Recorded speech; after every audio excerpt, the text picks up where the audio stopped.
David Murrow, an author who lives in Alaska, puts it this way: church is for wimps, weirdos, and women. I can see why he says that, because in Alaska, who are you dealing with? You're dealing with oil workers, construction workers, fishermen, gold miners, a rough lot of people who don't see the church as a place for them to be. They see it a place, like they said, for wimps, weirdos, and women.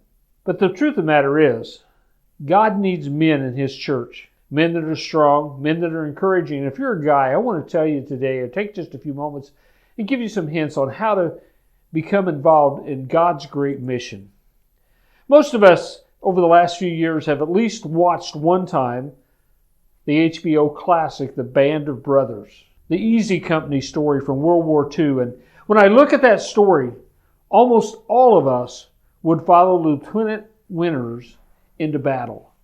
He made decisions. He was courageous. He was a leader. And all of us, most of us guys, in fact, all of us would look at him and say, that's a person I could follow. The truth of the matter is, when we become involved with the church, we become involved with the greatest leader of all times, the most courageous leader who ever lived, a man named Jesus Christ, whose mission was to save the world.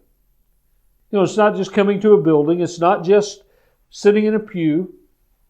It's being called to go alongside and follow the greatest leader of all times into this world and live a life and make a difference in your life and in other people's lives.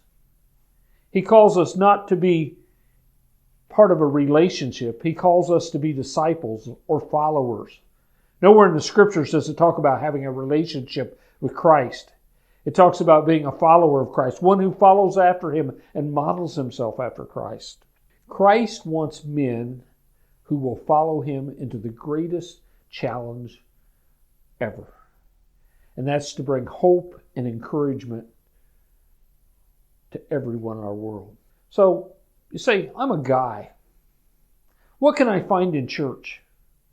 What can I find in being a Christ follower? You can find a mission. What kind of missions can you find? You can be the kind of guy whose integrity is an example to young boys. You can be the guy who takes the fatherless child under his wing and teaches him the things about how to fix a car or how to shoot a gun or how to catch a fish, how to catch a ball.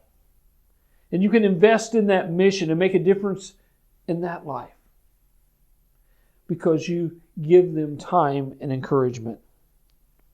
You can be a part of a project. And I know that all guys like projects, where we all work together and we swing a hammer or we sling some paint together and we accomplish something. Whether it's inside the church or out in the neighborhood or in the community around us, we work together as a team to make a difference in Brazil, Indiana. Maybe it's taking a big step. That when a mission trip comes up, you put everything on hold for a week and you pack your bags and you go to Kentucky or you go to Honduras or you go to Mexico and you invest yourself and your faith somewhere else to make a difference in someone you don't even know's life. You see, being a Christ follower, being a Christian, a disciple of Jesus, is following the most courageous man out into the world to make a difference in your life, but most of all, the lives of others. It takes strong, courageous men. And Jesus says, I'm going to call you to be my disciples, and that's what He does for all of us. So the church is a place where you can be strong, you can be courageous, and you can be fearful and adventuresome. Let God work in your life to a point where He can make a difference, not just here, but in eternity for someone else. Have a good week. And guys, let's get on board and follow the greatest leader of all time, Jesus Christ.